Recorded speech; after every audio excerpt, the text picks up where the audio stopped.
Weh, direkam rek. Terus Loh, nanti di YouTube rek. ya ini direkam biar abadi Bu, biar nggak hilang.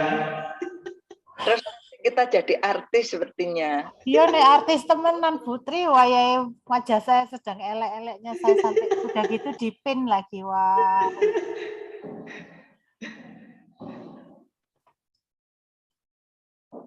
Saya silent. Saya mumpung belum mulai ke belakang sebentar. Oh, Bu Lili. Ya. Jangan diempet. Iya.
Assalamualaikum Bu Dewi, Bu Sri Yunita, Bu Merli, Pak Saribudin. Assalamualaikum warahmatullahi wabarakatuh.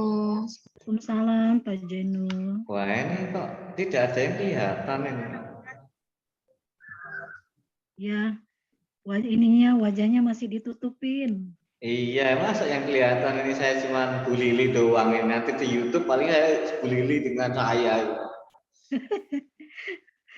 Soalnya Jakarta mendung. YouTube-nya nanti wae. Pak Jainul, di belakang tuh loh, backgroundnya cantik gitu loh.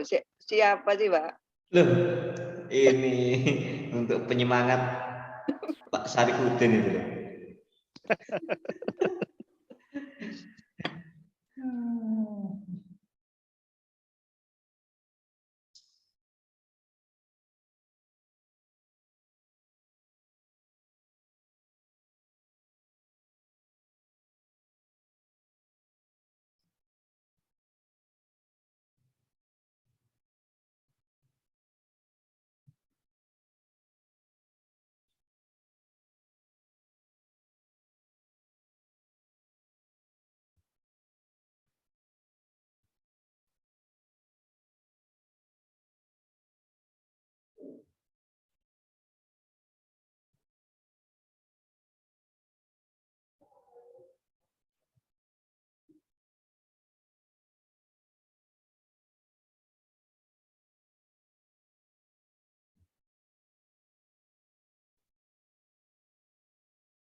Oh, ini sudah jam 8.45 lebih ya.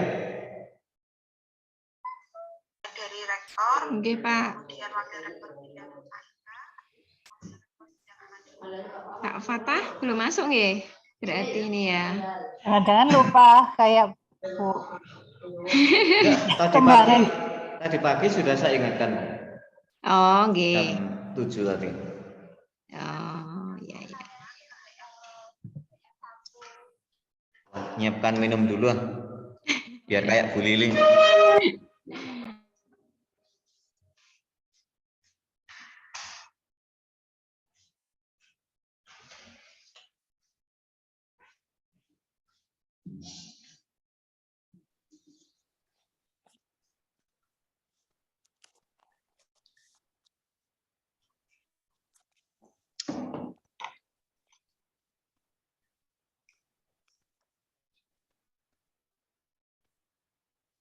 Waalaikumsalam Mbak Aryu.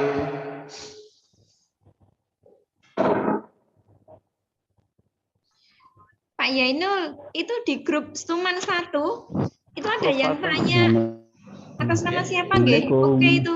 Hah? Link Atas kuliah nama Prof. pertama Fata. filsafat ilmu. Coba dicek, Pak. Prof. Fata yang nanyakan itu. Oh. Nah, Oh, tadi tak japri wis oke. Saya tak kirimkan lagi ya.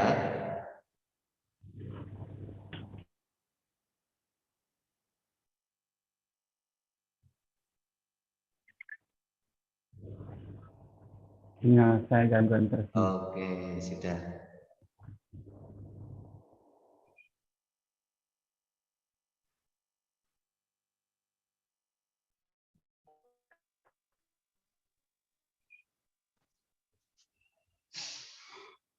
Di grup mana ya Bu Dewi? Mandiri 1. grup Stuman 1, Bu. Saya kok tidak tergabung kayaknya ya. Masa sih Bu Lili? Yang saya punya ada 2.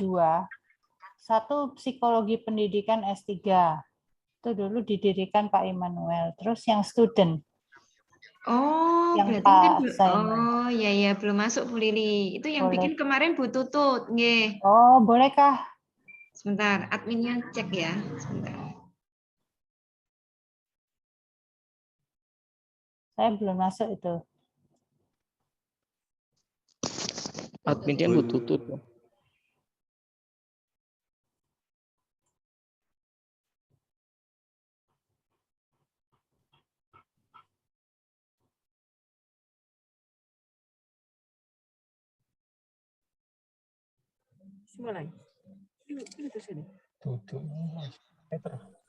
Adminnya Bu Tutut, Bu Lili. Mungkin disarankan di grup agar saya nggak punya kontaknya Bu Tutut soalnya, jadi nggak bisa japri Bu.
Waduh, rek, wajib-wajib ini. Wah, perlu dicek itu negatif positifnya itu Bu Lili.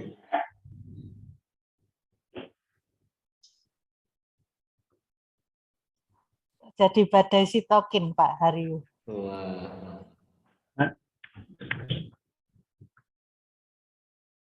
Sorry, Bu. Saya kira nggak hidup. Mikrofonnya kedengaran ternyata. Oh, maaf.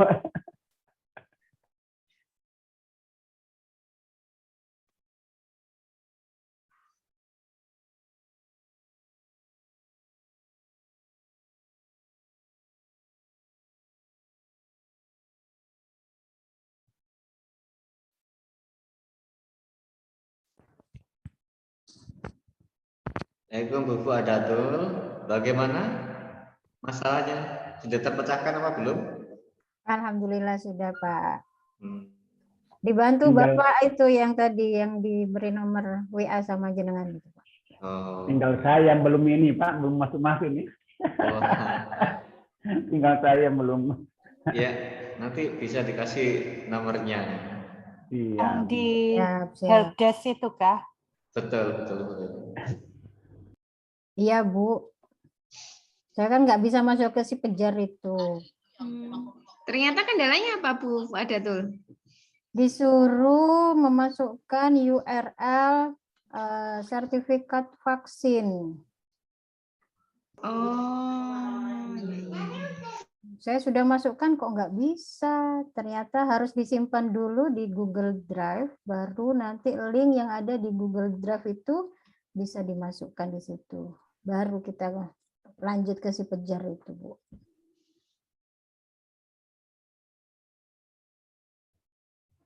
Notar nih. Yang belum vaksin nggak bisa ya? Belum, tapi ada pilihannya kok, Pak. Ada pilihannya vaksin 1, vaksin 2, belum vaksin gitu ada pilihannya. Oh, belum vaksin. Bisa kok Pak ada. Jai. Bisa ya? Bisa. Asalkan alasannya hamil. Pak Jai hamil. Loh, saya kan bagian menghamili. Nggak boleh divaksin ya kalau lagi merencanakan itu.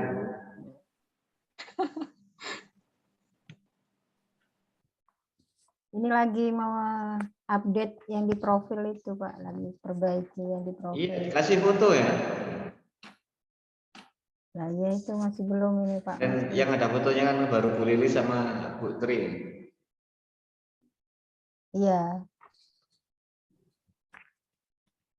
Dikasih foto anaknya nggak boleh ya, Pak? Waduh, nanti kira anaknya itu yang kuliah.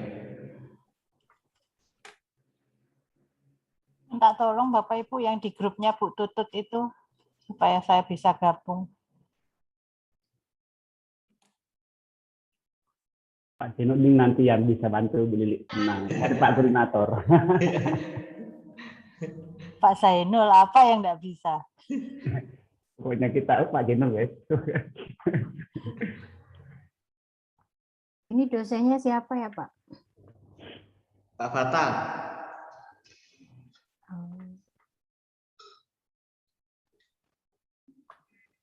Belum hadir ya, Pak? Belum. Pak Yenel itu milenial ya. Di YouTube apa-apa masuk itu, Wah. Loh, Milenial sekali. itu dokumentasi itu. Belum hadir kita ngikutin dulu, Bu. Dokumentasi. Kalau nggak disimpan di YouTube hilang.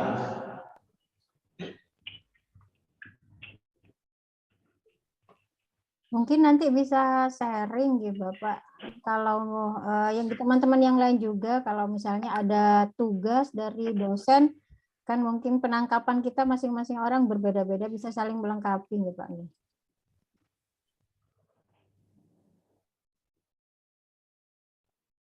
Assalamualaikum, Prof. Fatah. Assalamualaikum warahmatullahi wabarakatuh. Selamat pagi, Pak Fatah. Selamat pagi pada Bapak Ibu sekalian. Mohon maaf, baru saja mengajar dan ke toilet.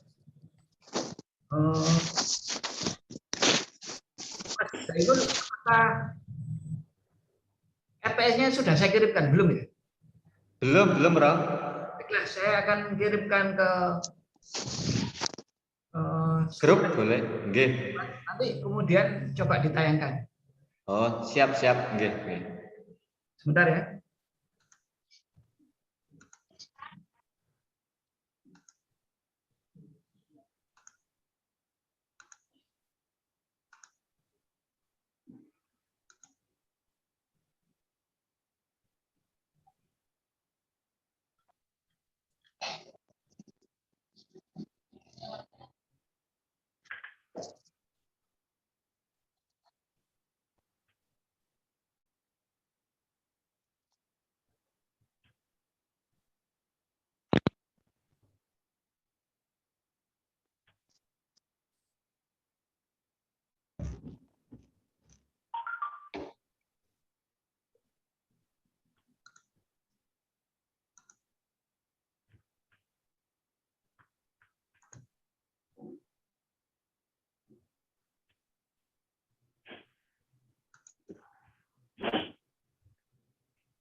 Monggo, Mas. Oh, Pak Zainul bisa ya. Untuk studi mandiri juga. Kita kuliahnya hari apa studi mandiri? Studi mandiri insya Allah besok, Bro. Jadi sudah ada RPS-nya juga saya siapkan.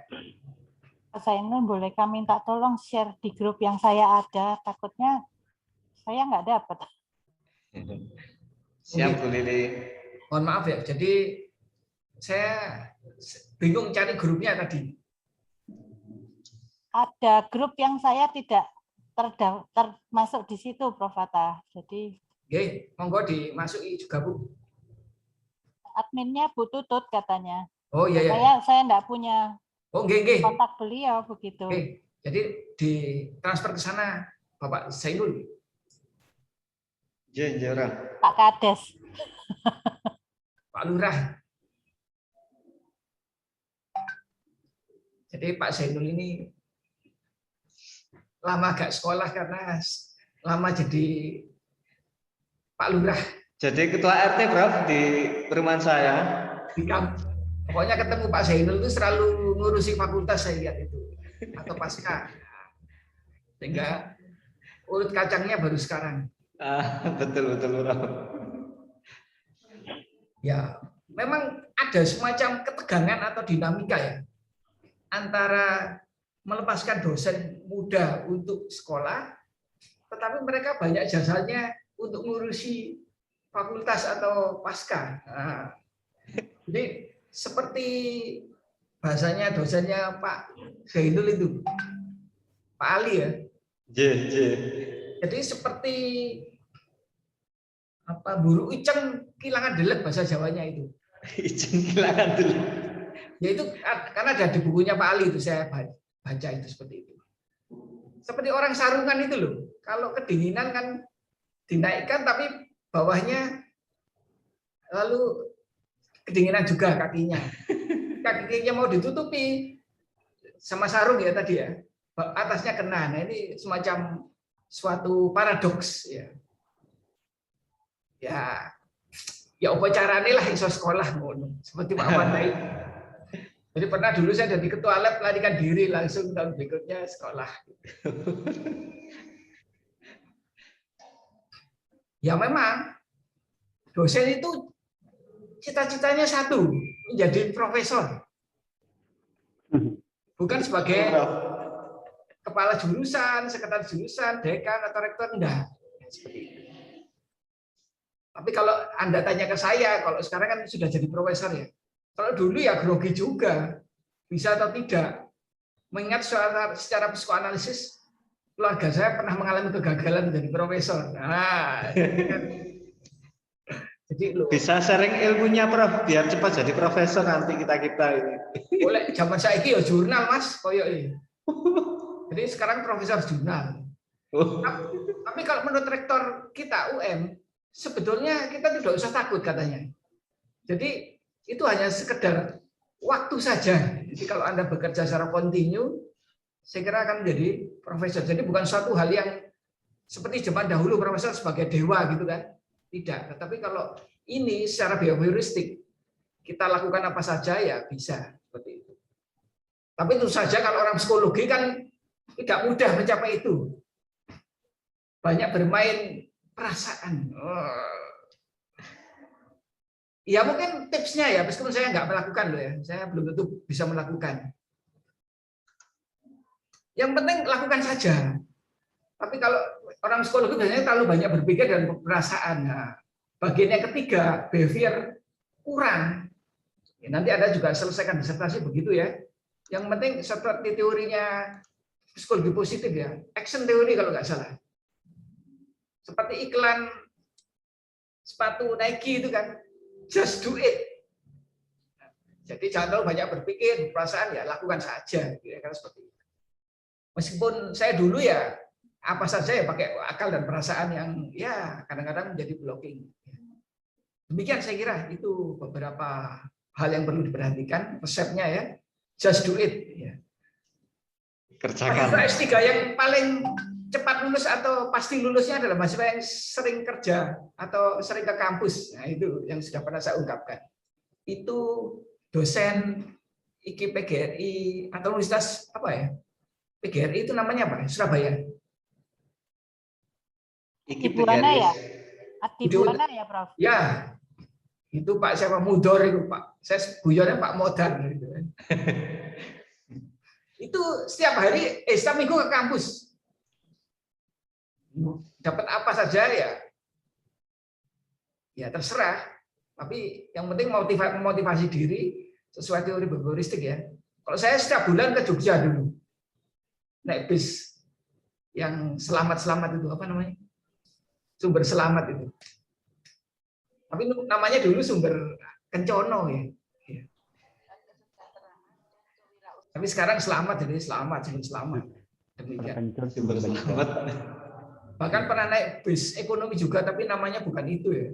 Dengan Pak Qolikul Hadi, Profesor Qolikul Hadi dari UNER itu. Nah, itu pernah ada kecelakaan ya, kami turun ganti bis. Ya, seperti itu. Demikian saya kira. Ilmu ya, ini pusat ilmu. Kalau ilmu itu sajane angel sebetulnya. Jadi kalau bahasa Jawanya kan ada ya, mungkin ada yang tahu ya. Ilmu apa angel lah pokoknya. Tapi sebetulnya kalau kita kuliah itu bukan tergantung ilmunya, tapi temennya. Kalau temennya selevel, ya nggak apa-apa, nggak usah ragu-ragu lah. Jadi kalau ilmu statistik itu pasti sulit. Tapi berhubung temannya banyak yang nggak bisa, ya saya jadi tenang.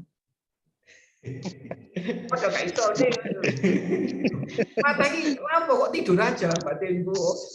Paling statistik itu yo, yang penting pemahamannya, yang kedua ada pirantinya ya, SPSS itu kan. Nah, jadi nanti prakteknya kan SPSS. Tapi dulu dosen saya itu dosen teknik kalau nggak salah yang ngajar statistik. Saya nggak sebut namanya. Sehingga mata kuliah statistik S3 itu penuh dengan rumus. Yang saya orang filsafat kira-kira. Tapi ya lulus rek, kasihan dosennya paling di IB. S1 ya ada statistik ya, seakan paling dosen di KIC. Demikian semester ini kita belajar pusat ilmu ya Bapak Ibu ya. Nah, pusat ilmunya tidak yang sifatnya generik atau umum, tapi yang bersifat khusus. Yaitu pusat ilmu yang objeknya adalah ilmu khusus yaitu psikologi. Nah, kalau pusat ilmu umum itu adalah pusat ilmu untuk semua ilmu. Jadi misalnya metodologi untuk semua ilmu itu seperti apa. Kemudian hakikat ilmu untuk semua ilmu seperti apa. Kemudian metodologi mungkin ya. Saya sudah sebutkan tadi ya. Kalau di psikologi itu seperti apa, itu pusat ilmu khusus. Tapi kalau pusat ilmu umum ya untuk semua ilmu seperti itu. Nah, semester ini kita akan belajar tentang pusat ilmu dengan objek. Spesifiknya yaitu bidang ilmu Anda yaitu bidang psikologi. Ya kalau mau menambahkan psikologi pendidikan ya tidak apa-apa. untuk menambah kepedean Anda bahwa bidang ilmu Anda adalah bidang ilmu yang sudah established secara intersubjektif atau diakui komunitasnya yang sifatnya sosial seperti itu. Karena memang ilmu itu adalah sesuatu yang hadirnya tidak tiba-tiba ada di luar manusia, tidak. Tapi ilmu itu adalah sesuatu yang ada di dalam manusia, termasuk antar manusia atau interaksi antar manusia. Jadi kalau dulu namanya ada orang mengatakan bahwa ilmu itu objektif. Sekarang ya tidak laku atau tidak payu lagi kalau mengatakan ilmu adalah objektif. Tapi ilmu sekarang bersifat intersubjektif. Jadi antar subjek yang berkecimpung dalam bidang yang sama. Jadi orang itu sepakat setuju lalu menjadi benar, begitu kira-kira. Dalam hal ini juga bisa diberlakukan untuk ilmu. Loh, kalau begitu kebenarannya tidak objektif. Ya benar, tapi bersifat apa? Relatif antar subjek yang sama. Buktinya apa? Ketika seorang menyampaikan suatu produksi keilmuan di mana itu adalah pada wilayah yang marginal, orang sering menertawakan itu karena pemikiran-pemikiran keilmuan semacam itu belum bisa diterima oleh yang bersifat mainstream.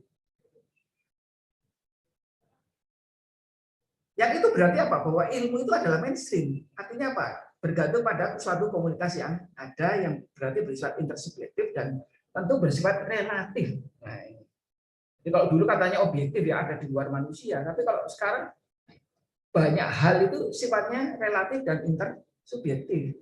Buktinya ada seminar, ya, ada jurnal.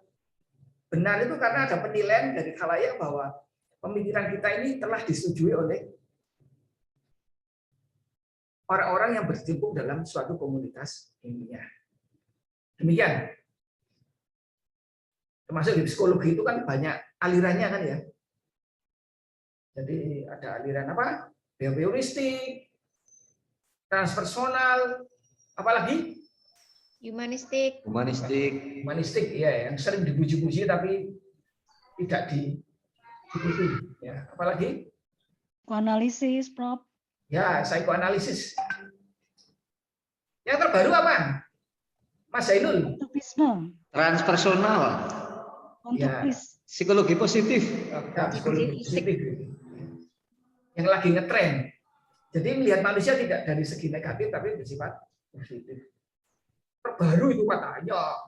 Tapi kalau menurut pakar psikologi humanistik atau eksistensial, ya itu kan karena kamu dulu gak baca buku saya atau gak baca buku penelitian saya, katanya orang-orang psikologi humanistik.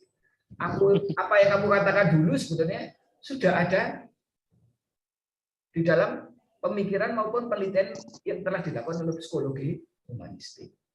Demikian. Baiklah, itu sedikit pengantar. Mas bisa dinaikkan satu, halaman 1.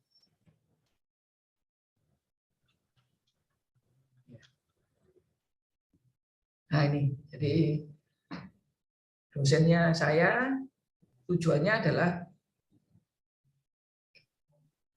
memahami tentang pusat ilmu psikologi untuk memecahkan masalah-masalah filsafat ilmu di sekitar ilmu psikologi dalam kehidupan. Diharapkan nanti kalau terkait disertasi, pemahaman pusat ilmu akan membantu Anda untuk menyelesaikan disertasi ya, baik tentang teorinya yang dipilih itu konsep dasar keilmuannya seperti apa, kemudian metodologi mana yang cocok dalam prinsip parsimoni, kemudian juga melihat manfaat dari penelitian disertasi Anda. Yang berarti apa? Bahwa dalam pusat ilmu psikologi yang membantu disertasi itu kaitannya dengan 3 hal, yaitu dasar ontologi, kemudian dasar epistemologi, berikutnya adalah dasar aksiologi. Dasar ontologi berhubungan dengan realitas terdalam dari sesuatu. Dalam hal ini ilmu itu dasar realitasnya atau ontologinya seperti apa. Jadi misalnya teori yang Anda gunakan, konsep yang Anda pilih itu sifatnya materialis atau spiritualis atau mungkin pluralis. Jadi kalau di metodologi itu kan kita bisa melihat ya bahwa kalau kuantitatif kan cenderung materialistik, menggunakan observasi yang dibukukan dalam statistik, diwakili, direpresentasikan dalam statistik. Objek-objek material kemudian diwakili oleh kuesioner, lalu itu dihitung secara statistik. Nah, kalau kualitatif bisa jadi realitasnya itu bukan material, tapi mungkin bisa jadi yang bersifat spiritual ya, atau sosial bahkan, atau budaya. Seperti itu. Demikian, ini contoh bahwa dasar ontologi itu ada di dalam bidang ilmu maupun metodologi sebagai bagian dari ilmu. Jadi seperti kita ketahui ada salah satu definisi yang saya pegang tentang ilmu itu, bahwa ilmu adalah susunan pengetahuan yang diperoleh melalui metode ilmiah, yang kebenarannya disepakati oleh suatu komunitas ilmiah. Jadi ada pengetahuan, ada metode, lalu ada komunitas ilmiah yang sepakat, kira-kira. Jadi tidak heran di FIA ya, sebagai sebuah lembaga semacam NBA ya, National Basketball Association. Tapi ini psikologinya Amerika, yang juga bisa jadi meskipun Amerika seperti NBA, anggotanya bisa juga bersifat internasional. Nah, di dalam asosiasi itu kan kita bisa melihat ya bahwa banyak aliran psikologi kemudian diwadahi ya. Ya dalam hal ini setahu saya ada humanistik, ada mungkin behavioristik, mungkin ada positivistik. Seperti itu, yaitu bahwa kebenaran suatu komunitas itu ada juga mereka berkecimpung dalam suatu komunitas di asosiasi sub asosiasi psikologi di APA, American Psychological Association. Nah, kedua adalah dasar epistemologi. Epistemologi berhubungan dengan knowledge atau pengetahuan. Jadi bagaimana ilmu itu ada dasar pengetahuannya, baik itu hakikat pengetahuan, metode pemrolehan pengetahuan, metodologi, kemudian juga batas-batas dari pengetahuan psikologi akan dikaji dalam ilmu psikologi terkait epistemologi. Kemudian aksiologi berhubungan dengan aksios atau nilai-nilai yang ada dalam kehidupan manusia. Yang bisa dibagi menjadi dua, yaitu nilai apa? Estetika dan etika. Jadi kalau estetika berhubungan dengan nilai keindahan, di psikologi saya kira juga ada seperti itu. Saya mau tanya ini ya, Mas Zainul itu kira-kira. Anda kan ngurusi makro ya, nggak salah ya? Iya, bro. Nah, Mas, kira-kira penampilan fisik dari calon mahasiswa itu menentukan untuk diterima atau tidak? Ya, menentukan, bro. Jadi misalnya yang datang laki-laki gondrong, kira-kira jadi pertanyaan tersendiri kah? Betul.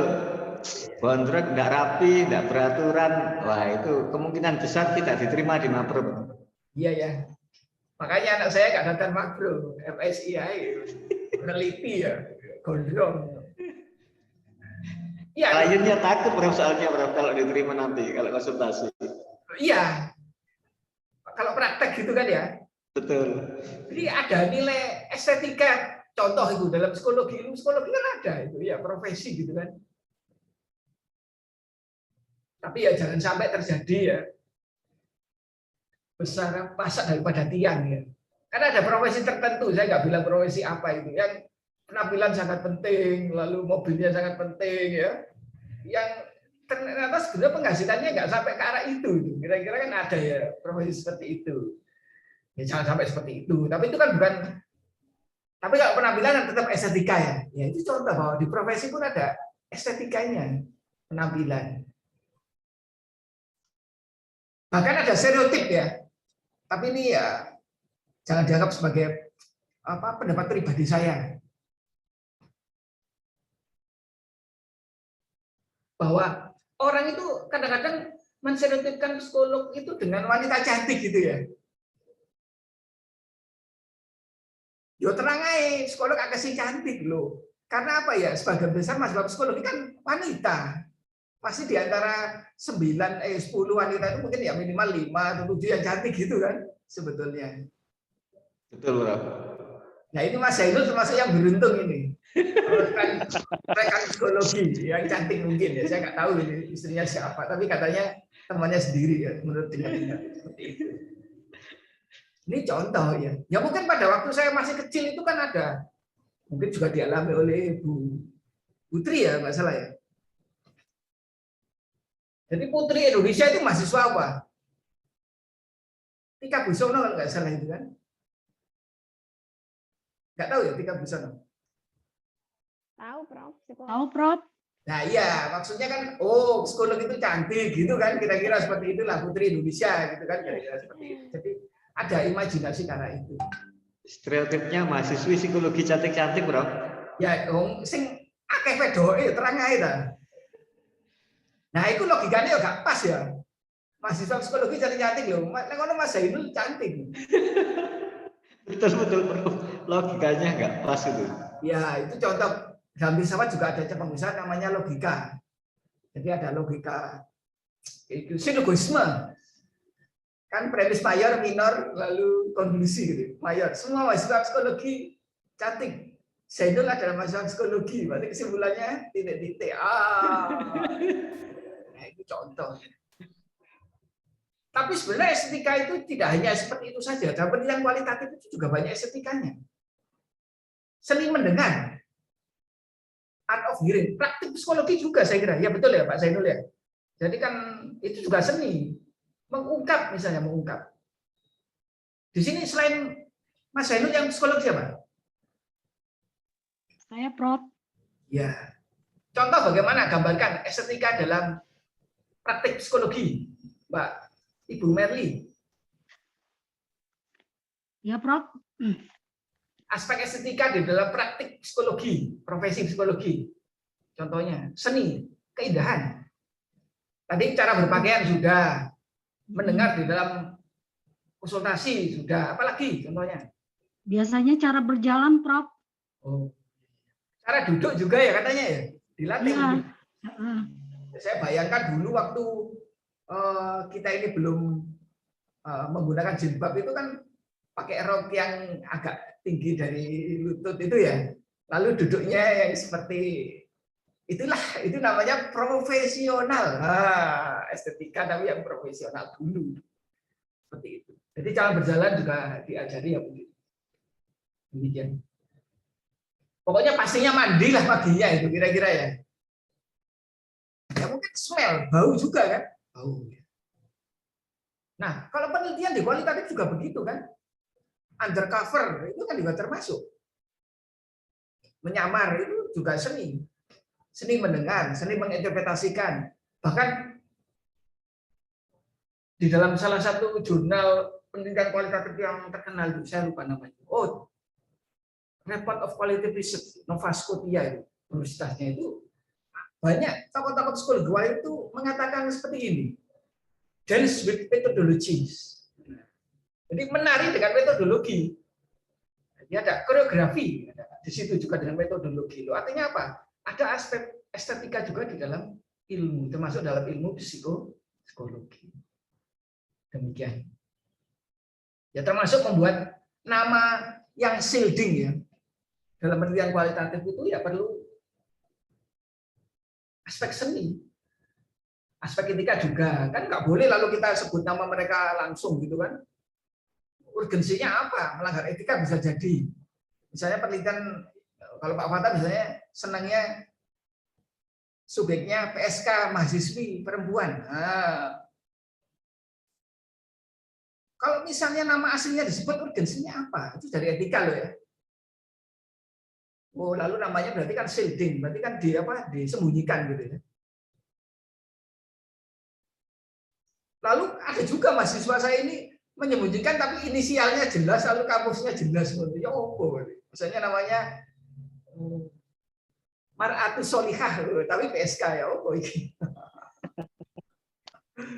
Ya kak itu sekedar. Misalnya MS gitu kan, fakultas opo loh, kan bisa dicari. Ada alamatnya juga loh. Apa urgensinya? Melanggar etika lagi. Karpe mayok ngono nomor HP ini barang kira-kira.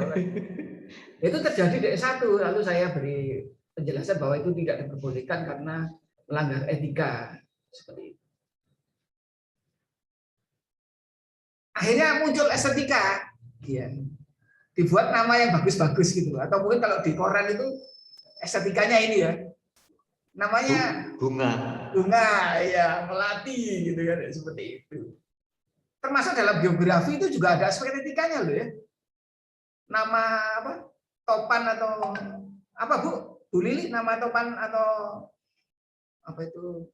Angin-angin yang ya, ya. Ya, namanya cantik-cantik ya namanya, ya. Prof. Katrina lah, Ida lah, Henry. Itu contoh. Jadi ada aspek estetika. Karena kalau laki-laki kan tidak estetis gitu kan, robotik. Masuk kamar malam pertama, loh, kenapa Mas kok buka-buka? Oh, saya menjalankan fungsi sebagai suami. Oh, berarti ada romantis-romantisnya gitu, kira-kira kan seperti itu kan kaku. Tapi kalau estetika kan ada hubungannya dengan wanita. Oleh karena itu dalam penelitian kualitatif, kalau dilakukan dalam penelitian kualitatif, seringkali kalau dihubungkan dengan gender itu penelitian kualitatif cenderung penelitian perempuan. Karena kan caring gitu kan. Lalu hubungan yang berkelanjutan. Kalau penelitian kuantitatif kan enggak. Misalnya Mas Zainul ini melakukan penelitian, kumpulkan data, lalu selesai ya sudah, bye-bye. Tapi kalau kualitatif kan enggak. Kadang-kadang kita kan perlu melakukan triangulasi kan. Kembali ke lagi, misalnya melakukan penelitian di PSK dulu, di mana Surabaya itu, Mas Haryu, di Surabaya lokalisasi namanya apa? Sorry, Pak. Saya jawab siapa itu kepancing berarti. Curiga. Oh, Saya sering lewat situ, Prof. Iya. Doli University. Ya. Misalnya peneliti kembali ke sana. Loh, ada apa Mas? Kok balik ini mana? Kangen ya? Katanya Mas. Iya kan, karena sudah ada rapo ya. Sudah ada keterikatan di antara kedua belah pihak. Jadi kalau enggak kan nggak mungkin kita bisa mengungkap sesuatu kan, kira-kira. Karena terus takon, misalnya penelitian apa kebahagiaan perkawinan suami istri usia tua menengah gitu ya, umur 50-60 gitu ya. Moro-moro tanya gitu, tiba-tiba suddenly gitu. Loh Bu, Tante berapa kali seminggu Tante dengan kaplok kan. Kan harus ada masuk dulu kan ya rapuh gitu kan, sudah harus baik. Kalau sudah akrab kan ya nggak apa-apa. Saya tanya gitu, berapa kali ini? Lalu jawabannya tantenya mungkin, "Opo Mas, sampean kepingin dan kami rabi ngono lho." Surabaya kan ngono kira-kira seperti itu. Demikian. Jadi itu. Jadi ada semacam aspek juga estetika di sana. Kalau etika saya kira sudah jelas ya, karena Anda ini sudah contohnya apa? Etika di psikologi, praktik psikologi, etika contoh. Ibu Dewi, monggo. Tidak memotong pembicaraan klien, Prof. Oh iya, betul. Ya etika ya. Tidak memotong pembicaraan atau ungkapan klien. Apalagi Mas Arifudin Auna.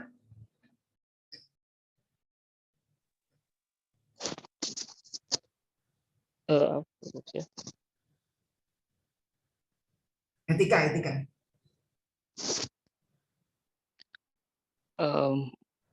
Menghargai, Prof. Ya, menghargai bisa jadi. Penelitian kan sudah banyak saya kira ya. Buktinya di Barat itu sekarang Indonesia sudah mulai mengembangkan ada komisi etiknya kan, ketika akan melakukan penelitian skripsi, tesis maupun disertasi seperti itu. Kalau belum ada ya anggap aja pembimbingnya itu sudah komisi etiknya. Kalau di Indonesia kan seperti itu. Jadi pernah juga saya pada waktu itu ada mahasiswi saya melakukan penelitian di RSD, Rumah Sakit Umum ya dulu namanya, di Kota Malang itu kan. Saya disambut oleh mahasiswi saya itu naik kemudian naik lift ya, elevator. Nah dia bilang, "Oh Pak, ini mohon maaf ini Bapak harus datang ke sini karena nanti ada profesornya ini mau melakukan uji terhadap penelitian yang dilakukan saya di sini." Oh enggak apa-apa, saya juga bilang dulu, "Oh kalau saya dulu di Australia juga begitu, enggak apa-apa," saya bilang gitu. Maksudnya saya tidak protes gitu. Nah, ketika berjumpa di komisi etiknya itu ternyata profesornya itu ada di situ. Untuk ngomongin sing api-api. Kalau si elek kan gak enak, kira-kira seperti itu. Jadi penelitian terhadap kanker serviks pada ibu-ibu atau wanita seperti itu. Jadi pada waktu itu ada profesornya di situ. Ternyata dia komisi etik, dia ngomong bahwa dia pernah waktu itu tahu saya dengan mahasiswa saya itu. Untuk ngomongin, kami ngomongnya baik-baik. Ada juga yang dari UIN itu melakukan penelitian tentang apa itu operasi selaput darah. Ya dosanya datang, tapi cuma nitip notok lalu pergi. Ketika ditanya oleh komisi etik, mahasiswanya nggak bisa tanya atau tidak memuaskan, sehingga nggak lulus, jadi nggak bisa melanjutkan. Dosennya lapo, datang lalu anak syariah nggak salah hukum.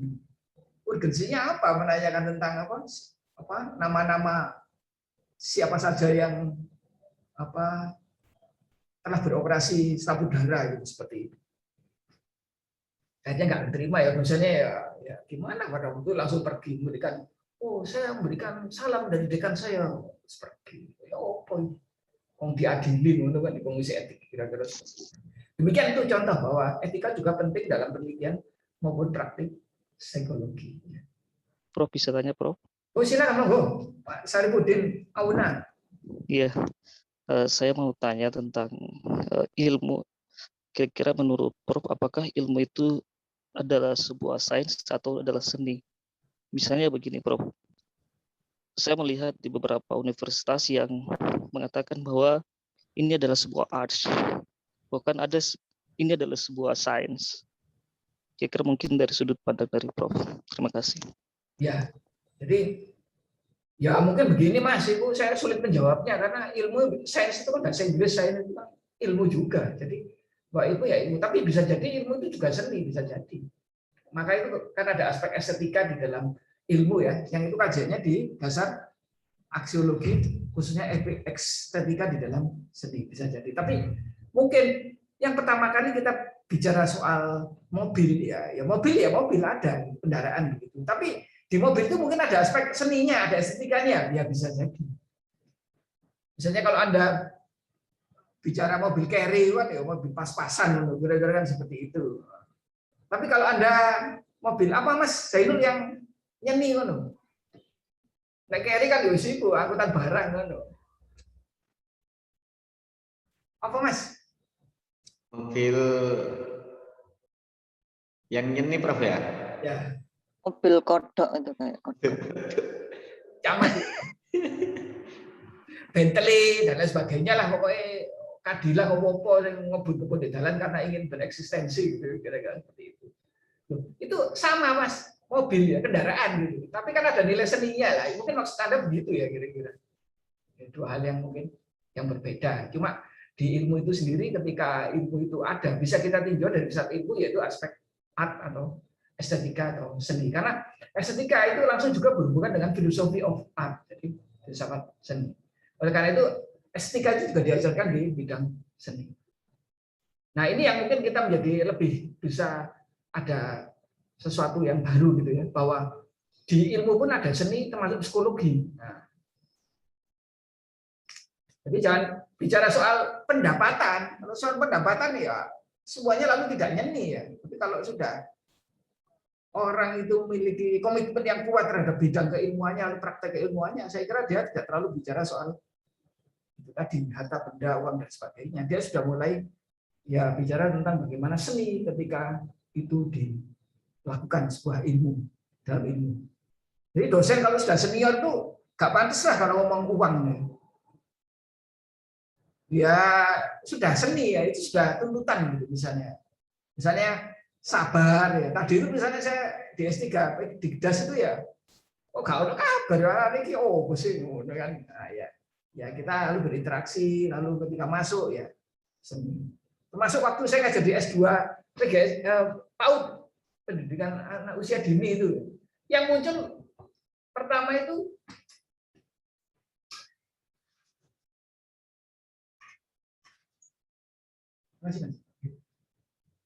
jadi waktu saya masuk kelas itu kan dua mahasiswi yang muda dan cukup cantik lah, karena wanita kan. Tak pikir Pak Ismail itu Oh, sik nom-nom, ayu-ayu. Nah, kemudian masuk kelas ternyata S2 PAUD itu kewut-kewut tuh, tante-tante sampai ya. Nah, itu seni mulai ya, terus terangan guyon tapi ini sifatnya kan ice breaking kan seni. Waktu saya itu masuk ke sini, saya kira mahasiswa itu muda dan cantik-cantik, saya bilang gitu. Wah, saya guyu kabeh ibu-ibu ini dosen apa mahasiswa PAUD itu. Ketika bimbingan ya, retrospeksi ya, mengingat masa lalu. Mahasiswa saya bimbing itu. Bu siapa itu? Aprilia itu nggak salah itu. Saya sakit hati loh Pak, maksudnya sakit hati. Ya mohon maaf Bu ya. Kalau saya sudah tua ya setua aja Bu, ya biasa aja. Maksudnya aku ini yang setua ya biasa aja. Yo, lek tua kan jelas ya. Seperti saya ini ya, umumnya kalau tua itu botak. Tapi ya itu guyon contohnya. Itu kan juga seni di arts gitu kira-kira. Untuk mencairkan suasana ya dengan ibu-ibu guru TK yang kuliah S2 lagi itu. Demikian Mas Muhammad Sarifudin. Iya, Prof. Soalnya biasanya kan yang saya lihat di ini beberapa kampus kan ya memberikan nomenklatur misalnya Master Science, Master of Arts. Oh iya. Makanya sampai sekarang masih contohnya itu kayak apa maksudnya artsnya di ya mungkin maksudnya art itu kemanusiaan mungkin Mas, bukan seni. Iya mungkin. Jadi UGM itu dulu kan MA dulu. Saya nggak ngerti ya. Jadi psikologi masih MA ya, mungkin supaya memudahkan gitu kan. Master of Art. Mudahkan supaya luar negeri juga tahu bahwa di sini MA itu seperti itu.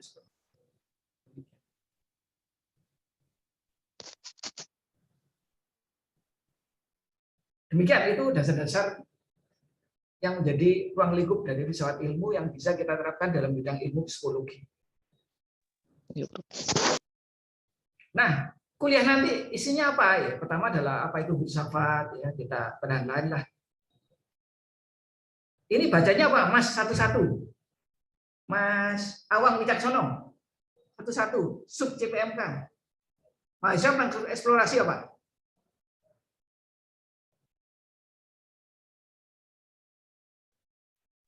Mengembangkan kesadaran filsafat ilmu. Ya, yang mana, Pak? Sub CPMK. Mana, Prof? Sub SCPL. CPK, sub CPL. Nah, itu. Mahasiswa Terima kasih, Mas. Mahasiswa mampu mengeksplorasi filsafat. Nah, ulang, Mas. Setelah mengeksplorasi apa bacanya itu? Mahasiswa menjelaskan epistemologi. Udah atasnya. Mengeksplorasi apa? Mahasiswa mengeksplorasi filsafat. Iya. Alhamdulillah bacanya sudah benar.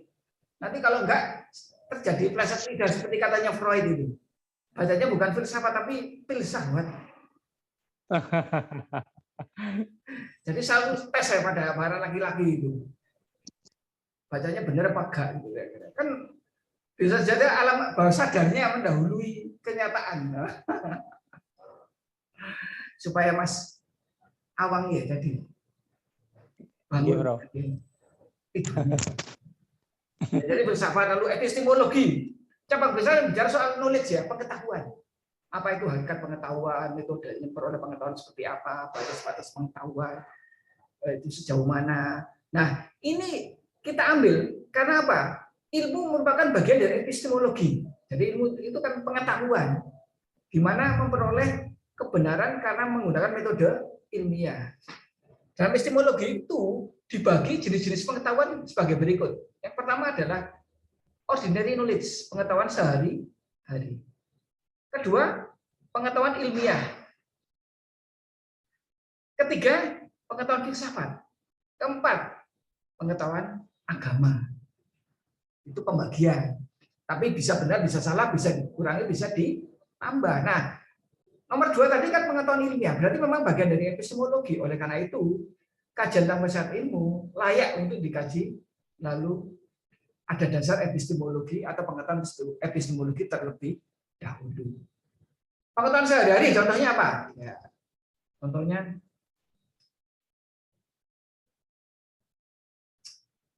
ada suaminya yang berapa di kelas ini? Suaminya Bu Dewi, Prof. Iya, brewok Bu Dewi. Kenapa brewok kira-kira Bu Dewi? Kalau kita belajar dari psikoanalisis, psikoanalisis kan bicara soal histori atau masa lalu. Kebetulan suami saya nggak brewok, Prof. Misalnya brewok, misalnya brewok. Misalnya. Ya mungkin ada pengalaman-pengalaman di masa lalu yang entah itu menyenangkan sehingga dia suka untuk menjadi brewok, atau justru kajian psikologi itu, ilmu itu, psikoanalisis. Ini ordinary psikoanalisis. Pengetahuan sehari-hari. Kan orang Jawa ya, indigenous knowledge lah, ya. Iya. Kenapa brewok? Ya karena mungkin berkaitan dengan itu apa namanya keyakinan ya, keyakinan agamanya, atau karena berkaitan dengan budaya yang dia yakini dalam kondisi masyarakat, gitu. Berhubungan dengan kebersihan. Ya, kebersihan. Tapi brewok itu bisa juga tinjauan ya, Prof ya, tinjauan spiritual ya, Prof ya. Ya itu agama, tapi ini kan ordinary knowledge, jadi ketika Bu Dewi itu membersihkan latar itu kan bersih ya, jadi suaminya kan nggak brewok. Oh ya. Itu kan ordinary knowledge. Ya. Termasuk ini ya, Prof, nggak boleh sampah ditaruh di depan pintu gitu ya, Prof ya? Ya bisa jadi, itu bisa jadi dulu ilmu tapi sekarang menjadi knowledge. Ordinary knowledge. Badannya nggak enak. Sakit apa? Bukan sakit. Gejala apa itu dalam bahasa sehari-hari?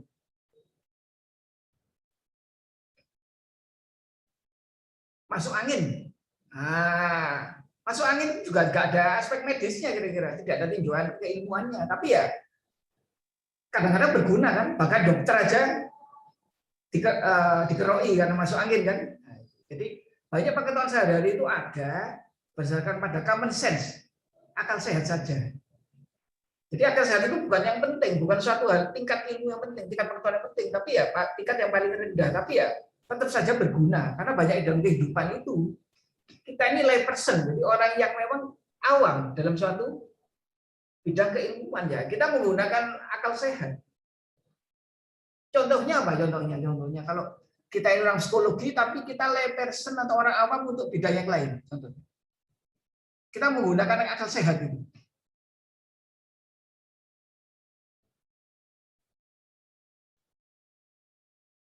Kalau apa ya? Kuliner, ilmu kuliner mungkin.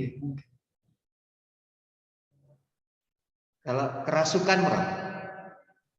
Ya, apa penjelasannya? Nah, ordinary knowledge tapi, iya. Iya, Bro. Oke, kalau kerasukan jin. Ya, mungkin trans ya. Trans itu lalu kerasukan jin. Nah, itu mungkin seperti itu. Jadi itu merupakan pengetahuan sehari-hari bisa jadi. Ya, tapi kan berguna untuk menjelaskan supaya kalau dalam keadaan kita mengalami semacam kegalauan atau kekosongan jiwa itu ya kita harus hati-hati kan. Nah, kalau tidak nanti akan kerasukan jin atau setan. Mungkin kalau dari penjelasan ilmu adalah ada semacam sesuatu di electricity ya, masalah electricity di otak kita ya mungkin. Nah, itu kalau itu keilmuan mungkin penjelasannya. Nah, itu contoh bahwa ada ordinary knowledge, ada scientific knowledge. Jadi kalau ordinary knowledge menggunakan akal sehat, ilmu menggunakan akal ilmiah, filsafat menggunakan akal spekulatif. Mungkin kalau di agama menggunakan keyakinan atau akal religius, kira-kira seperti itu. Demikian. Jadi bicara epistemologi sudah, sekarang lalu masuk filsafat ilmu. Filsafat ilmu adalah bidang filsafat yang mempelajari bidang filsafat ya, khususnya epistemologi yang mempelajari tentang hakikat ilmu secara filosofis. Secara filosofis itu berarti apa? Ada spekulasi, ada refleksi. Spekulasi ya kita berpikir tentang bagaimana kemungkinan yang ada pada suatu objek ya. Sejauh akal manusia bisa masuk dalam menjelaskan itu. Jadi kadang-kadang kalau filsuf itu kan dianggap aneh gitu kan. Karena pemikirannya ya beyond bisa jadi spekulatif kan. Kemudian yang kedua refleksi. Berpikir berarti merenung. Tapi kalau ilmu kan enggak. Jadi bagaimana cara melakukan penelitian saja kira-kira seperti itu. Meskipun di awal teman-teman mereka juga merenung, tapi ya enggak jauh filsafat itu. Kemudian berikutnya adalah radikal. Jadi berpikir filsafat itu radikal. Jadi sampai pada akar dari masalah yang diteliti itu. Kalau dalam bahasa Jawa itu daki-daki, kira-kira seperti itu. Bagaimana Anda? Ya harus, karena S3. S3 itu kan PhD. Apa itu? Doctor of Philosophy. Loh. Berarti kan filsuf Anda ini. Ya. Berarti Anda harus memang menjadi filsuf untuk bidang ilmu Anda. Kira-kira relevansinya di sini. Yang terakhir adalah komprehensif. Jadi berpikir filsafat itu bersifat komprehensif, menyeluruh. Seperti itu. Mas Zainul dulu pernah kuliah filsafat sama saya? Enggak? Pernah, Prof. Pernah. Ya opo ini? Maaf, bosan lah kira-kira seperti itu. Oh, enggak pernah bosan, Prof. Selalu senang mengikuti kelasnya, Prof. Kalau filsafat itu. Ya, seperti ya. Ada ustadz-ustadz itu yang guyon tok, kalau isine ngono jadi ini kritik ustadz yang lain. Seperti senang kan. Itu dari ustadz yang lain, bukan saya loh. Saya ini kan umat tok, kira-kira seperti itu. Guyon tok arahin nang garu, kira-kira seperti itu. Demikian. Tapi ya minimal Mas, kalau Anda ini kuliah dengan saya merasa menderita, minimal dari teori psikologi positif tentang well-being itu pendekatannya lebih pada apa Mas? Hedonistik ya? Hedonistik bukan hedonistik. Jadi yang penting senang wis waktu berjalan dengan apa? Berjalan dengan seiring berjalan waktu ya sukses wis mari lulus gitu kan ya enggak apa-apa. Tapi kalau Anda betul-betul sangat ingin filsafat ya berarti hedonistik. Jadi realisasi diri gitu kira-kira seperti itu. Ya seperti kalau Anda tanya statistik Pak Mata lulus ya lulus, tapi kan hedonistik ya seiring dengan perjalanan waktu yang penting lulus. Jangan tanya lu statistik apa sih, paling kalau terkait dengan SPSS analisis saya tahu, tapi kalau misalnya mulai angka-angka ya jangan sampai terjadi ketidakbahagiaan dalam diri saya ya. Jadi oleh karena itu ya kita gunakan yang hedonistik tadi. Ya nggak apa-apa juga itu. Demikian.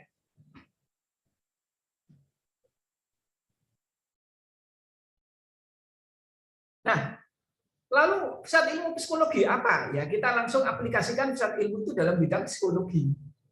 Jadi dalam hal ini dasar ontologinya apa, dasar epistemologinya apa, dasar aksiologinya apa, terkait dengan ilmu yang namanya ilmu psikologi. Demikian.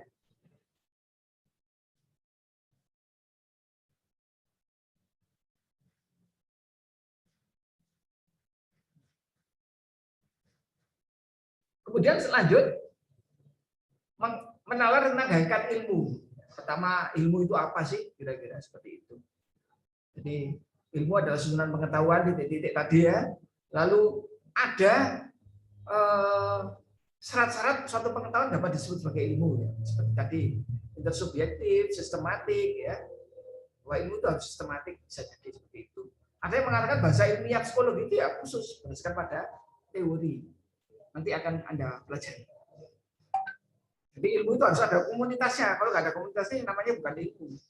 Jadi kalau misalnya behavioristik mengatakan bahwa psikoanalisis itu bukan ilmu, ya itu nggak menurut behavioristik. Tapi psikoanalisis mengatakan kami adalah ilmu karena kami memiliki komunitas yang intersubjektif yang memiliki suatu kesepakatan tentang banyak hal terkait dengan bidang psikologi. Seperti itu. Jadi tidak ada yang benar, ya tergantung perspektif masing-masing. Nah, lalu hakikat ilmu psikologi itu apa? Ya, seperti mungkin ilmu psikologi apa? Wah, enak kalau psikologi. Psikologi, Fuadatul Buroniah, Ibu, silakan. Apa itu psikologi? Psikologi adalah ilmu yang mempelajari tentang tingkah laku manusia, Prof. Ya sudah gitu aja. Kalau ada dari BK, ruwet kira-kira kan. BK itu ilmu apa? Ada yang tahu BK? Ilmu membantu. Ini. Ruwet. Lebih baik kan enak kok psikologi. psikologi adalah ilmu tentang jiwa atau perilaku. Mestinya BK ilmu tentang bimbingan dan konseling kan beres. Tapi seringkali ada BK adalah ilmu yang membantu untuk sesuai perkembangan dakwah, tinggi, kira-kira seperti itu. Nah, dalam ilmu psikologi mungkin juga kita lihat mungkin metodologinya ada, kemudian objek utama psikologi itu jiwa dan perilaku yang ada 3 ya kalau nggak salah ya. KAP, kognisi, afektif, dan perilaku. Kalau orang Barat itu enak, ABC, A afektif, B behavioral, C kognitif. Nah, yang itu bisa persepsi, kalau diterjemahkan lebih lanjut ya. Kalau misalnya kognitif kan persepsi. Mungkin kalau afektif misalnya ya.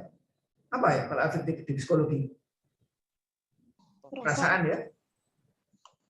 Mungkin well-being ya atau yang sejenisnya.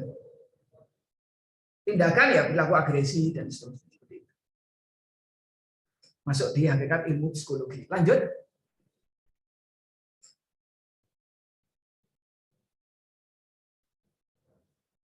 Nah, problem-problem sekitar ilmu psikologi dalam ilmu psikologi. Etika dalam psikologi nanti kita kaji itu kira-kira seperti apa. Jadi ilmu itu juga bisa membumi ya, termasuk pembicaraan tentang etika dalam psikologi. Lalu penelitian psikologi yang sering terjadi kontroversi. Nah,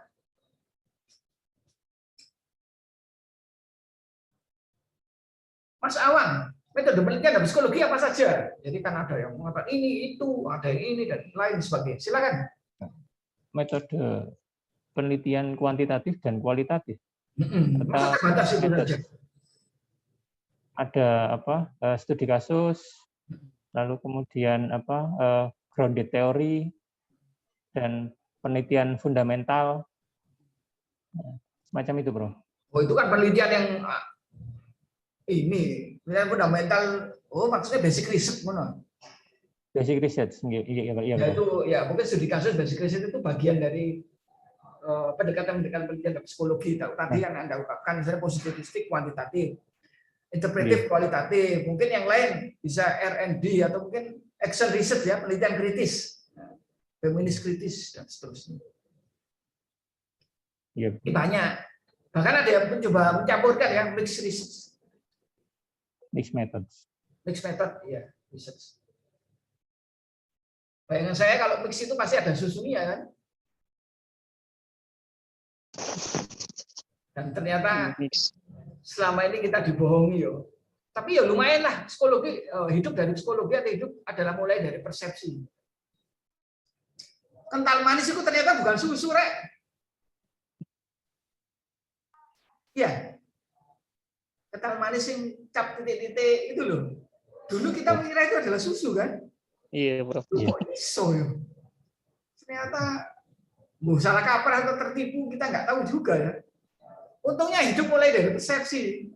Sehingga kita gembira itu susu, sehingga mungkin saja ada semacam kalau bahasa psikologi sugesti ya. Sehingga kita ini bisa tinggi gitu ya. Karena semangat tinggi itu jadi tinggi gitu. Padahal kita minumnya bukan susu beneran itu, kira-kira seperti itu.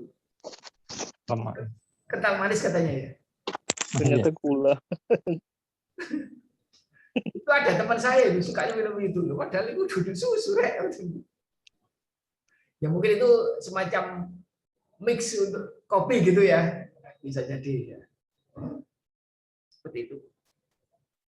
Jangan lupa ya, untuk penelitian mana yang cocok itu ya parsimoni, mana yang cocok gitu. Jangan lalu lebih dulu masalah atau metodologi? Masalah. Masalah dulu, ya jangan lalu masalah lalu ada metodologi lalu ada masalah. Ya, tapi kalau pura-puranya ya nggak apa-apa lah. Disertasi itu yang penting ya konsisten kan, kira-kira seperti itu. Soal proses kognitifnya urusan pribadi masing-masing. Kan salah satu unsur yang penting dalam penelitian itu adalah visibilitas ya. Kalau kita nggak pandai ya belajar lagi kan repot ya. Serius kalau kayak orang barat gitu ya. Ketika melakukan penelitian tentang Jawa itu ya mereka 5 tahun belajar di keraton ngono lah. Kita 5 tahun lagi ya gimana status kita sebagai mahasiswa doktoral? Akreditasi kampus gak lulus baik-baik. Ya bodoh kira-kira. Ya, biasa sajalah. Kemudian perkembangan teori psikologi. Jadi teori itu adalah penjelasan lengkap tentang sebuah fenomena. Jadi kalau teori psikologi berarti penjelasan lengkap tentang fenomena psikologi seperti persepsi, agresi, kebahagiaan, optimisme, dan lain sebagainya.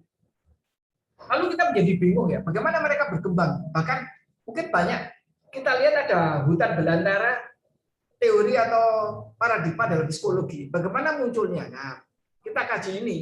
Ada 2 teori utama yang sudah lama gitu ya terkait dengan perkembangan teori dalam psikologi itu. DS2 sudah kita pelajari ya, Thomas Kuhn. Kemudian berikutnya adalah teori falsifikasi dari Popper. Teori falsifikasi itu menarik. Jadi kalau kita ini ada teori mengatakan semua angsa adalah berwarna putih, kita tidak perlu ketika mencoba untuk menyalahkannya, memfalsifikasinya, dengan melihat, mengobservasi semua yang berwarna putih. Nggak perlu. Kita coba cari saja satu aja yang berwarna hitam, maka teori itu akan gagal. Itu yang namanya teori falsifikasi. Karl Roman Popper. Berikutnya adalah psikologi nilai dan kesadaran manusia. Ya, jadi bagaimana ilmu ya dalam hal ini psikologi itu berhubungan dengan nilai, lalu membantu manusia menjadi bahagia atau sejahtera.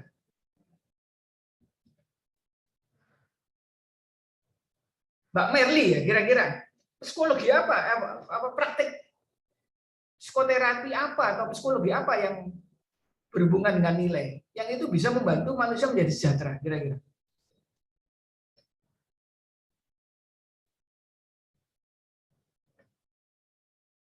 Terapi psikologi berhubungan dengan nilai itu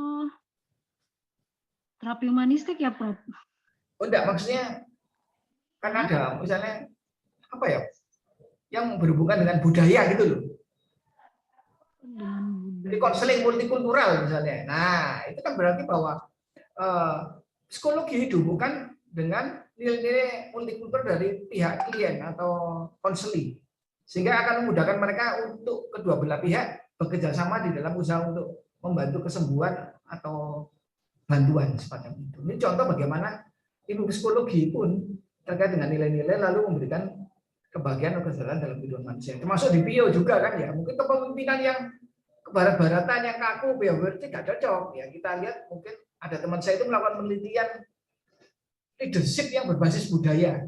Yang itu mungkin bisa membantu pemimpin di suatu budaya tertentu itu sukses. Karena terkait dengan nilai-nilai dalam kehidupan mereka. Jadi bagaimana ilmu terkait dengan nilai dan itu membantu manusia. Kepemimpinan apa ya lupa seorang teman S3 di UM Malaysia, Malaya University. Bolehkah saya coba, Prof? Oh, silakan. Kemarin saya iseng baca-baca buku yang diberikan untuk mata kuliah yang classroom management itu loh, Prof. Ya, monggo. Bahwa kadang sebagai guru saya harus mempertimbangkan latar belakang budaya para murid saya. Ada anak-anak yang kalau makan atau lagi kerja gitu diskusi rame karena dianggap itu saling membantu.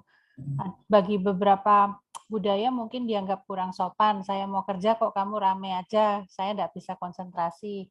Mungkinkah itu bisa dimasukkan kategori ini juga, Prof? Jadi murid-murid saya kan multikultural nih. Betul. Supaya di dalam kelas itu terjadi damai lah ya, kerjanya enak, mau yang diskusi, interaksinya enak, bahwa yang mau kerja sambil ngomong itu bukan berarti mengganggu, dengan sengaja mengganggu teman gitu, Prof. Apakah boleh itu masuk bagian ini juga, kah? Ya, boleh Bu. Jadi bisa jadi itu kan dalam praktek pengajaran dan pembelajaran, psikologi pemahaman budaya dari warga kelas yang beraneka ragam itu digunakan. Jadi mungkin ini pembelajaran multikultural atau praktik psikologi multikultural untuk proses pengajaran atau pembelajaran yang baik di kelas itu contoh bahwa itu lebih baik ketimbang kita hanya menggunakan satu cara yang seragam begitu, yang hanya mengedepankan budaya mainstream yang itu mungkin tidak dipahami oleh yang lain. Jadi ya mungkin dalam hal ini kita melakukan inklusi terhadap budaya mereka, lalu mereka juga di satu pihak anak yang berasal dari budaya tersebut akan merasa dihargai. Kemudian anak yang dari interkultural, yang dari budaya lain, mereka mengenal sehingga lebih terbuka. Kalau dalam psikologi sosial kan ada teori kontak sosial itu kan, sehingga terjadi pemahaman, perasaan menjadi dapat direduksi, lalu hubungan sosial menjadi baik, dan ujung-ujungnya prestasi atau tujuan belajar menjadi tercapai. Nah, ini contoh bagaimana pendekatan nilai penting juga oleh ilmu kepada ilmu untuk diterapkan dalam kehidupan apapun ya, termasuk psikologi, sehingga terjadi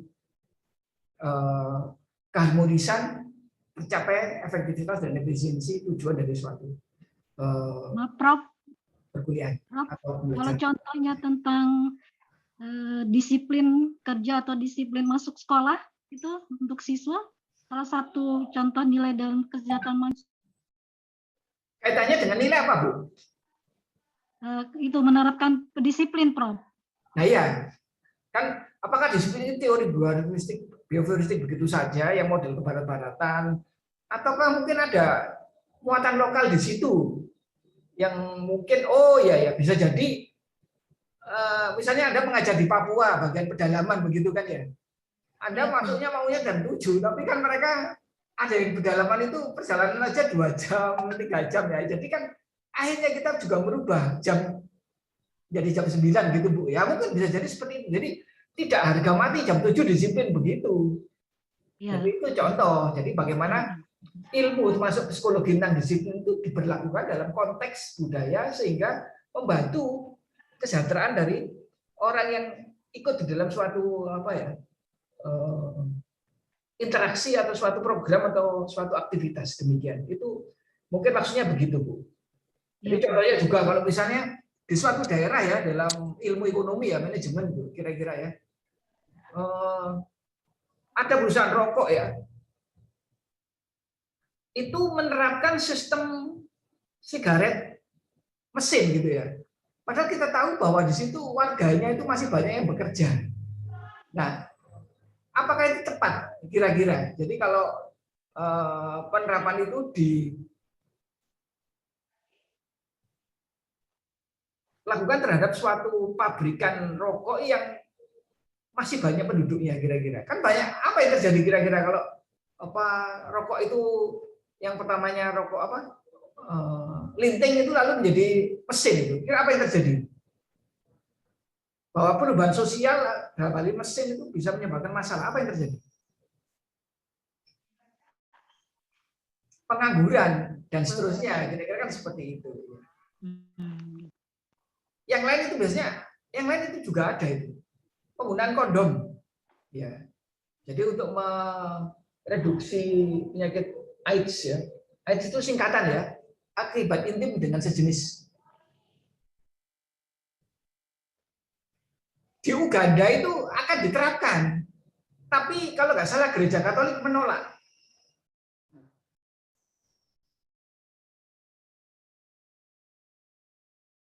Takutnya apa? Kira-kira gereja menolak penggunaan kondom. Ambil di luar nikah. Ya, disalahgunakan. Iya. Ya, meningkat. Disalahgunakan. Sehingga ya itu tadi seperti implikasi selanjutnya seperti Pak Zainul tadi kan hamil di luar nikah bisa terjadi kan seperti itu. Karena apa? Bebas gitu kan penggunaan kondom seperti itu. Jadi dan ternyata setelah kebijakan gereja itu dijalankan ya buktinya berkurang. Ya mungkin mereka lebih pada edukasi pada masyarakat tentang mungkin pergaulan bebas yang lebih didisiplinkan begitu kira-kira seperti itu. Jadi tidak bisa produk teknologi itu sedemikian rupa ya diterapkan tanpa perhatikan nilai-nilai yang ada di dalam kehidupan masyarakat. Karena ujung-ujungnya nanti kan Tujuan hidup manusia itu kan bahagia itu sejahtera, rek. Kira-kira ya. Janganlah manusia itu lalu dikebiau-uyah. Kalau saya itu melihat film-film di Korea itu kasihan itu ya. Anak-anak Korea itu kan kasihan mahasiswa anak itu. Banyak yang bunuh diri. Kenapa kira-kira? Ujian akhir nasional katanya. Iya, jadi ceritanya tentang ya itu tadi. Anak-anak mahasiswa, anak SMA Korea itu ya stres gitu ya. Akhirnya mereka ya kalau nggak bunuh diri ya minum minuman keras juga kalau nggak salah seperti itu. Jadi kebudayaannya seperti itu. Demikian. Jadi harus diperhatikan. Nah, contoh sukses itu kan misalnya mungkin psikologi SDM ya di Jepang mungkin ya. Kalau sekarang mungkin orang tidak terlalu berpikir tentang itu. Tapi kalau kita lihat mungkin psikologi di Jepang itu ya, tentang motivasi ya dalam perusahaan bahwa orang harus bekerja keras ya. Apa ya namanya ya? Bushido atau apa itu lalu diterapkan di perusahaan. Bahkan prinsip harakiri itu mereka lakukan. Jadi kalau mereka melakukan kesalahan malu ya mereka langsung step down, mengundurkan diri. Kalau Indonesia kan enggak salah ya. Saya ini kan masih dibutuhkan. Kalau di sana enggak kan ya mengundurkan diri ya. Konsepnya kan seperti itu. Atau sedikitnya mengundurkan diri sebelum dipecat kan ada itu kan. Tapi nggak ngomong-ngomong lah aku ya. Sudah dengar informasi akan dipecat mungkin atau di rasionalisasi ya saya mengundurkan diri kok. Menimbulkan kesan positif gitu. Demikian. Nah ini kemudian yang terakhir perkembangan psikologi terkini ya. Mungkin kalau Anda cocoknya psikologi pendidikan terkini baik di dunia maupun di Indonesia. Coba Anda pelajari kira-kira dalam misalnya ilmu psikologi itu juga dilihat the recent trends in educational psychology gitu. Kira-kira kan seperti itu. Jadi trennya seperti apa sih? Seperti itu. Sehingga mungkin Anda ini nanti terbangun lah sebagai dokter psikologi pendidikan yang benar-benar lah kira-kira seperti itu. Sehingga kalau ditanyai ya apa sih di dunia itu, di Indonesia seperti apa ya. Mungkin apa yang dikatakan oleh teman-teman Anda tadi ya, mungkin siapa tadi itu contextual psychology in education atau apa itu ya bisa muncul. Kalau tren terakhir itu saya lihat sepertinya loh ya, sepertinya loh. Di mana-mana itu trennya psikologi positif ya. Dalam bidang apa saja termasuk dalam bidang psikologi pendidikan. Ya tapi disertasi yang bicara soal konsep-konsep lama ya masih ada saja, nggak apa-apa. Monggo, kan yang penting masalah itu ada masalah rasionalisasinya ya, Dasolen dan Dasain itu kan kira-kira seperti itu. Prof, bolehkah saya bertanya? Oke, monggo. Gini, ini apakah ada hubungannya dengan perkembangan zaman ya, Prof ya? Contohnya begini, kan tadi Prof bilang bahwa di negara-negara kayak Korea, Jepang, anak-anak itu kan mendapat tekanan yang tinggi banget untuk bisa mencapai nilai akademik tinggi supaya bisa mendapat pekerjaan yang bagus, sehingga itu merentetnya mulai dari anak usia dini, toh Prof, harus belajar membaca menulis lebih awal supaya bisa dapat SD yang bagus. Nah, itu kan banyak terjadi pergeseran sudah ya Prof. Contoh tadi pagi saya ngobrol dengan Pak Zainul, kalau zaman orang tua saya dulu bisa bekerja di sebuah perusahaan sampai pensiun, itu tolok ukur bahwa orang ini loyal dengan perusahaan, dengan profesi itu. Dosen deh kudu linear dengan apa prinsip latar belakang ilmu saya. Sedangkan anak-anak sekarang kan nggak ada kerja 5 tahun di satu tempat itu kan, loncat itu justru yang dianggap baik gitu. Apakah ini ada pengaruhnya juga ya, Prof? Thank you. Jadi sebetulnya Bu, tahun 80-an itu sudah mulai, Bu. Ya cuma karena saya ini PNS atau kerja di satu universitas ya, seperti Pak Zainul juga satu universitas itu ya nggak pindah-pindah itu kira-kira. Tapi dulu itu ketika zamannya Pak Harto, Indonesia sedang mengalami pertumbuhan yang sangat pesat ya. Sepertinya untuk jurusan-jurusan yang elit itu, mereka itu cita-citanya ya sudah berpindah-pindah tempat itu, Bu. Jadi misalnya anak teknik ya, anak ekonomi itu kan ya mereka cita-citanya sudah sombong gitu ya. Mereka akan pindah sini, pindah situ. Jadi jadi teriring dengan apa, Bu? Tadi pertumbuhan ekonomi. Tapi seiring dengan perlambatan pekerjaan yang semakin menurun, itu sudah mulai ada pemikiran bahwa mereka bekerja lama di satu tempat ya. Tapi berikutnya ketika generasi milenial mungkin seperti yang Ibu katakan tadi bahwa orang-orang milenial itu tidak punya apa ya loyalitas pada satu tempat mungkin kalau kita sebut loyalitas loh ya. Tapi sebetulnya kalau kita berpikir pada Jepang aja, meskipun Jepang itu pertumbuhannya sangat tinggi, tapi mereka itu ya memang ada filosofi indigenous psychology-nya yang mereka itu sepertinya bekerja di satu perusahaan itu sebagai rumah mereka untuk selamanya. Bahkan mungkin mereka ada yang menyatakan istri pertama saya adalah perusahaan, keluarga pertama saya adalah perusahaan, keluarga yang asli itu ya dia menikah dengan pekerjaannya gitu. Ya begitu Bu. Dan iya, dan keluarganya itu paham. Ya mungkin karena pengasuhan kan, sosialisasi pengasuhan. Jadi istri dan anak itu paham. Ya mungkin mereka juga sangat patriarki, saya tidak tahu juga ya. Seperti itu saya mengatakan kok istri dan anak seperti itu kan, seperti itu. Tetapi saya lihat sekarang anak-anak Jepang itu kelihatannya juga menolak itu, mulai menolak bekerja yang terlalu berlebihan katanya. Meskipun di Korea itu ada bekerja sampai mati itu, katanya kan seperti itu. Jadi mati itu karena bekerja itu sudah filosofinya orang Korea katanya seperti itu. Demikian. Jadi Korea dan Jepang itu sudah ke arah sana. Tapi Korea apalagi ya. Kalau Jepang kelihatannya sudah mulai berpikir tentang bagaimana bahagia dalam bekerja gitu kan. Nah, kabar terakhir 2 hari yang lalu saya mendengar bahwa anak umur 6 sampai 7 kalau nggak salah dilarang ujian di Cina katanya. Itu berarti kan ada dampaknya. Jadi kelas 6 dan 7, umur 6 dan 7 kalau dilarang ujian.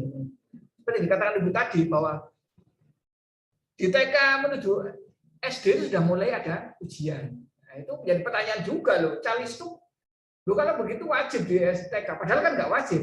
Nah itu bisa Anda analisis dari psikologi pendidikan kan. Kalau kita lihat dari perkembangan kognitifnya Piaget apa sudah cocok itu kira-kira. Atau memang di Indonesia anomali bahwa kelas 1 2 TK sudah belajar itu boleh. Jangan-jangan, tapi ini sekedar intuisi ya. Ya mungkin bisa jadi juga ilmiah. Karena Indonesia ini tertekan sejak lama ya, sehingga nggak kreatif, nggak bisa membuat inovasi. Jadi kita ini kan pemecah soal ya, bukan pemecah masalah. Jadi kita ini di-drill untuk memecahkan soal-soal matematika, soal apa, bimbingan belajar sampai jam 9 itu saya lihat anak SMA, SMP itu kan, pulang ke rumah jam 9 malam. Pak Zainul sudah SMA anaknya? Masih SD, Prof. Apakah ada yang SMA anaknya? Nah itu, jadi masuk SMA, SMP itu full day, lalu dilanjutkan dengan bimbingan belajar kan? Dulu itu sebelum pandemi maksudnya, seperti itu. Kasihan kan anak. Bahkan kualitas hubungan anak dan orang tua itu paling pagi hari kan bertemu kan, omong-omongan kalau mau loh ya, kalau mau. Kalau orang tuanya ngerti-ngerti sedikit lah tentang pendidikan. Apalagi orang psikologi, masalah orang psikologi kalau tidak seperti itu. Loh iya kan, loh katanya belajar psikologi, lalu jadi prihatin pada diri sendiri loh. Saya ini orang psikologi loh, tapi kok interaksi dengan anak kok nggak ada. Nah, akhirnya pagi-pagi sebelum berangkat anaknya diajak omong, ditanyai kegiatannya, dan nggak mudah itu kan. Kadang-kadang remaja itu kan sulit mengungkapkan dirinya, self disclosure, waduh istilahnya ke orang tua yang kira-kira seperti itu.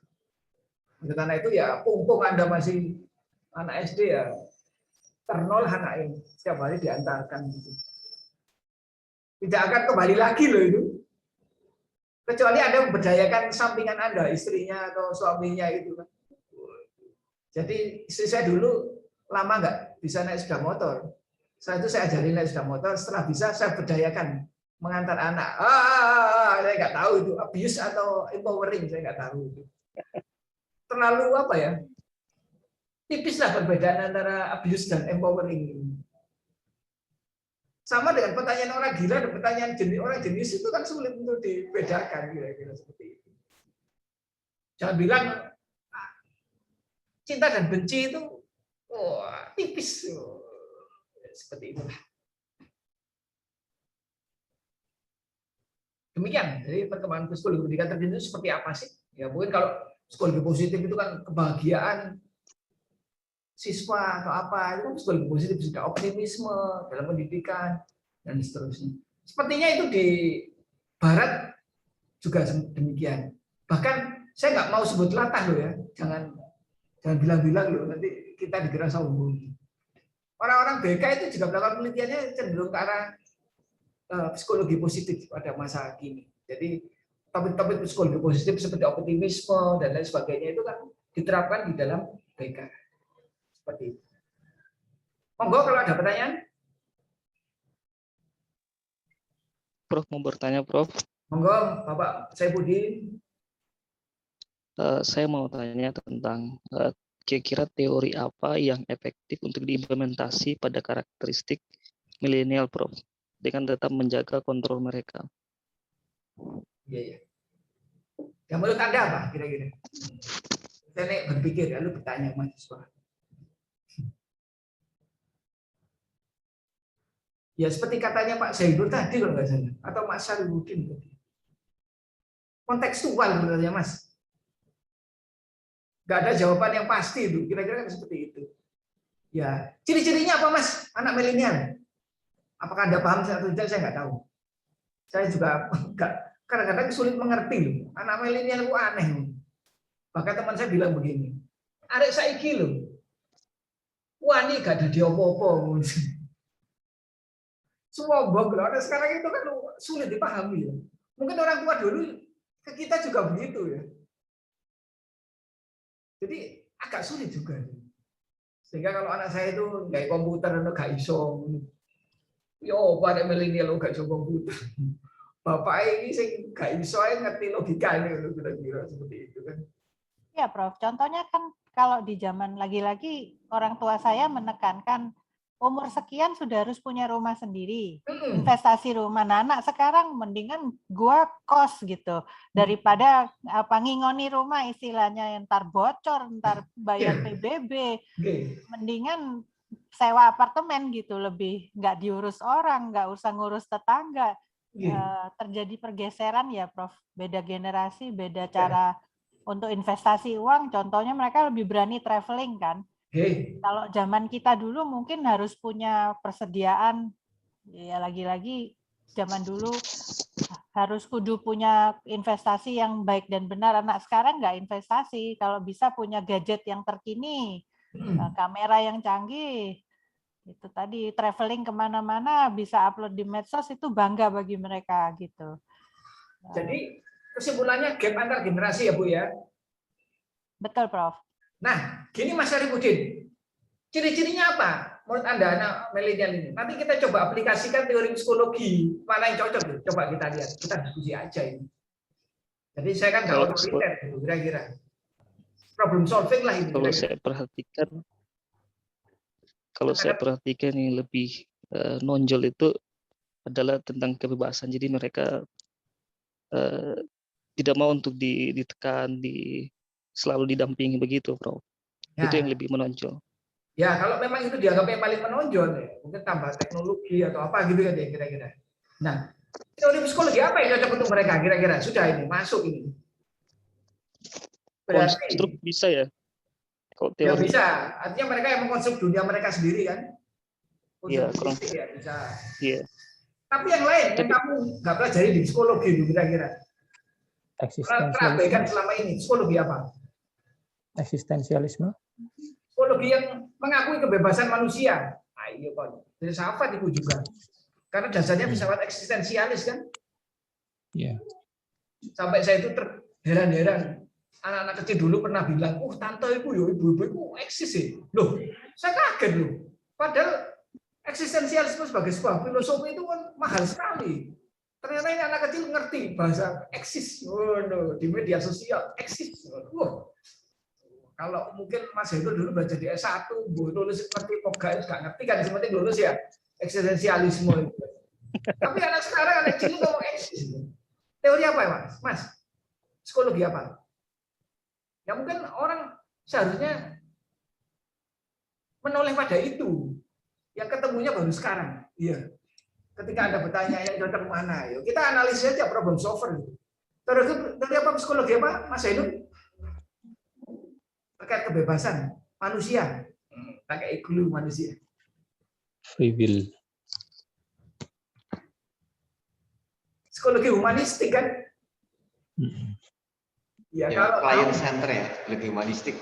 Iya, tapi kan kelihatannya tapi dalam pelaksanaan masyarakat kita tidak melakukan itu loh. Aneh juga ya. Termasuk parent orang tua itu nggak melakukan itu, kecuali orang-orang tertentu yang agak gila gitu kira-kira. Yang nggak menekan anaknya, yang nggak ya sampai saya sendiri bertanya-tanya kalau saya ini loh. Kalau tukang becak itu loh membebaskan anaknya milih profesi apa. Wah, Anda ini pendidik atau humanistik itu. Kadang-kadang, wah kalau bisa kamu ini masuk psikologi, kedokteran tuh. Berarti kan lebih pendidik tukang becak itu daripada kita yang orang berilmu katanya. Jadi dalam praktek itu memang psikologi humanistik oleh struktur sosial kita juga nggak terjaga kan. Jadi kalau memang Anda katakan kebebasan ya, berarti kan humanistik. Ya mungkin kalau sekarang psikologi positif mungkin ya deket-deket lah kira-kira seperti itu. Gimana Mas Kayudin? Atau psikologi kontekstual? Tapi untuk mencegah kebebasan itu kan misalnya tadi kan saya langsung terpikir tentang kebebasan misalnya pergaulan bebas dan lain sebagainya. Nah ini yang kira-kira bagaimana, Prof? Oh ya, tapi gini loh Mas. Psikologi humanis atau eksistensialis itu yang namanya kebebasan itu ya sudah inklusif seperti itu. Tapi karena kita ini seperti dikatakan Bu Lili tadi kan gap antar generasi. Kita yang merasa paling benar. Padahal menjalani hidup itu dia sendiri. Kan artinya bahwa kalau mereka sudah matang bereksistensi, bebas dalam berpikir, dalam berperilaku menentukan, loh dia bertanggung jawab atas kebebasannya. Tapi masyarakat itu seringkali menganggap mereka itu adalah masyarakat atau generasi yang tidak bisa berpikir atau menentukan dirinya sendiri. Kalimat yang paling cocok itu adalah Ibu Tri punya anak. Izin, Prof. Putri, bentar. Iya, Prof. Punya anak. Iya, 3, Prof. Kalimat yang sering muncul apa? Kalau ibu ini menyarankan ada anaknya yang rodok-rodok mokong. Kalau saya sih santai ya. Saya menghadapi anak-anak saya yang gede-gede gitu ya, gondrong-gondrong juga. Akhirnya saya ini, Prof ya. Saya bisa santai aja gitu. Tapi ada juga tetangga yang seperti ini, kalimat kuncinya ya. Ini kan untuk kebaikan kamu. Waduh. Ya, betul, Prof. Termasuk milih jodoh. Kadang kan, wah ini untuk kebaikan kamu ini. Ya, enggak. Kalau saya enggak, Prof. Iya, iya. Itu kan, itu kan psikolog yang asli berarti itu. Orang pendidikan yang asli. Saya agak santai ya. Tapi waktu saya memang gini, Prof. Saya ini kan masuk psikologi karena saya punya kelemahan sebagai orang tua ceritanya, Prof. Jadi saya sekolah lagi itu waktu itu anak saya membantah saya, Prof. Oh ya itu maksudnya. Ya, waktu itu membantah. Maksudnya waktu itu anak saya yang nomor 1, kebetulan anak saya nomor 1 ini sekarang umur 29 tahun, Prof. Itu saya berkata keras gitu ya. Terus dia berkata keras juga gitu. Terus dia bilang, saya loh, kok berani sama mama gitu. Loh, habis mama membantah aku gitu. Akhirnya saya sadar, Prof. Gitu. Akhirnya saya tersadar. Setelah itu saya sering ikut parenting gitu. Terus akhirnya saya nggak kuat gitu ya. Akhirnya saya dengan dulu waktu itu saya sekolah S1 gitu. Setelah S1 saya ketagihan lagi sekolah S2. Nah, sekarang ini sekolah S3 ketagihan juga gitu. Jadi ceritanya seperti itu. Saya menghadapi anak saya ini agak santai aja gitu ya. Ya dulu kan seperti itu konflik kan, maksudnya konflik lalu kita betul demi kebaikanmu gitu kan rumusnya loh. Padahal apa yang kau mau aku tidak tahu kan sebenarnya. Itu sebenarnya aku mau bukan kau mau kan. Gap generasi. Betul, Bro. Kalau cerita sedikit, anak saya waktu itu kelas 2 SMK ya, nomor 1.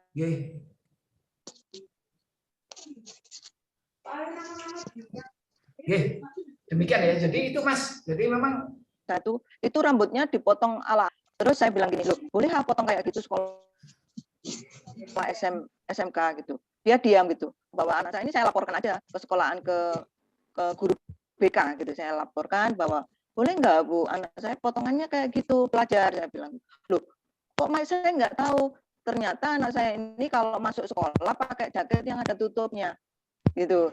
Waktu pelajaran ini olahraga ketahuan gitu. Oh kamu pengen jadi artis Jepang ya katanya gitu. Oh nanti kalau sudah lulus seperti itu. Jadi dengan banyak kesalahan saya itu, akhirnya sekarang saya merasa sekarang ini gitu seperti itu. Tapi itu jawaban bagus Bu. Banyak belajar. Banyak belajar lah Prof sampai sekarang seperti itu. Ya, never ending learning. Demikian Mas Sarifudin, ya itu tadi. Jangan-jangan kita ini, ya kamu mungkin alaminnya saya nggak tahu umurmu berapa. Umur berapa? Masih muda Prof, 26. Lah iya, kamu milenial ya, gambarkan dirimu dirimu sendiri ya. Ya mohon maaf kalau sering ada ketidakcocokan antara saya dosen dengan kamu dia karena memang gap antar generasi. Tapi kalau saya kan relatif ya saya menggambarkan diri orang itu luas gitu kan ya, seperti itu. Tapi kan ada dosen yang nggak seperti itu kan, disiplin ketat dan lain sebagainya. Jadi kami ini generasi pra milenial atau post milenial itu ya mohon maaf ya sering kali nggak ngerti gitu ya. Maksudnya arah iki opo loh. Ya kami salah, oleh karena itu kami tidak mau menjadi kolonial ya. Karena nanti beda antara persepsi Anda dan teman-teman milenial itu dengan kami. Jadi kami sedang berusaha memahami gitu. Itu langkah yang terbaik saya kira. Iya, seperti Ibu Tri ini malah waduh sekolah rek. Jangan-jangan nanti mau ke S4 segala ini karena ketagihan ingin memahami siswa gitu kan. Anaknya gitu kan seperti itu. Bagus sekali saya kira. Seperti itu. Demikian Mas. Jadi yang cocok ya tadi kalau kebebasan berarti ya psikologi yang berhubungan dengan kebebasan. Ya saya kira ini sudah sangat panjang ya hari ini ya. Nah, turun Mas, turun. Terima kasih. Iya, sama-sama. Mas, ini gimana ini? Ini kelihatannya kan menurut aturan universitas ini offline. Online-nya sedikit itu. Gimana? Setuju ya? Online tinggal 5 kali saja. Yo, korek. Asinkronnya bentuknya apa, Prof? Ya tugas. Ojo guyu yo. Manut lah, Prof. Iko. Ya apa enak ya apa iki? Ya apa Pak Zainul? Monggo Pak Ketua, Pak Zainul. Saya manut Prof saja ini seperti apa. Insya Allah siap untuk mengikuti. Online wis tak desain ini 5 kali tok ngono. Berarti minggu depan oh iya ini sudah ada tugasnya, tapi minggu depan aja ini saya istirahat dhisik lah. Sik pemanasan sekolah S3 ini kira-kira seperti itu. Ya ini tugasnya minggu depan itu ya kira-kira dikerjakan minggu depan maksudnya. Masih nanti. Oke? Turun lagi Mas coba. Satu coba. Turun. Prof ini berarti minggu depan presentasi, Prof. Bunda, ini sudah asinkron ini. Oke. Jadi yang penting bekal semester ini sudah saya jelaskan secara umum lah hari ini. Ya, terus Mas. Ya saya kira ini ya. Nanti ya, sudah ini ya. Oke kalau begitu. Buku yang kita pakai ada beberapa buku bahasa Inggris dan buku yang ditulis oleh saya dan dosen UNER Profesor Fendi Suharyadi. Nomor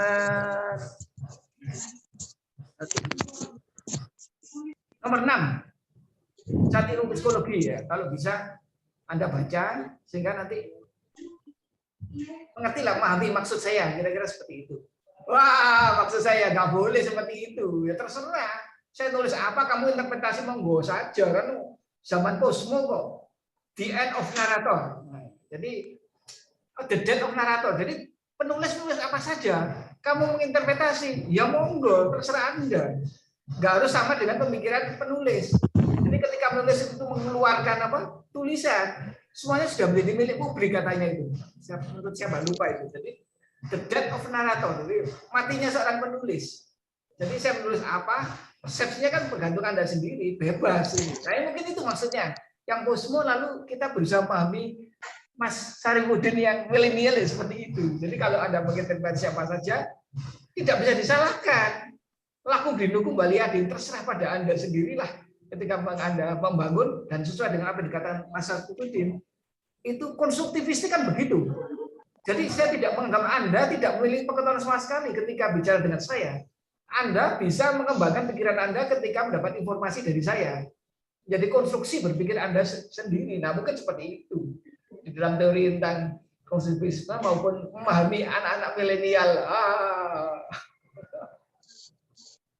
Ya kalau orangnya konservatif memang ya sulit Mas berinteraksi dengan anak milenial. Kalau orangnya terbuka lah ya belajar seperti itu. Meskipun agak sulit juga seperti itu. Demikian Bapak Ibu. Ada pertanyaan lain lagi? Ada yang nggak masuk?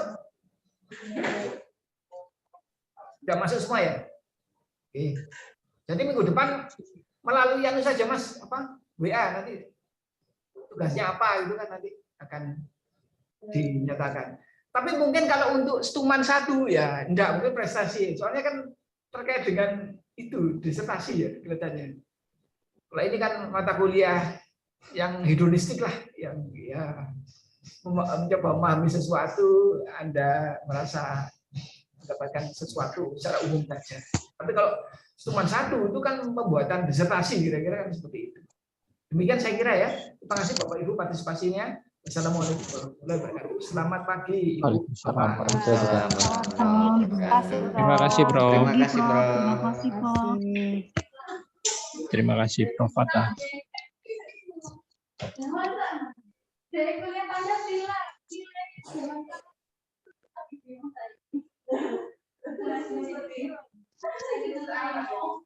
Sudah selesai, Pak Deno. Sudah selesai.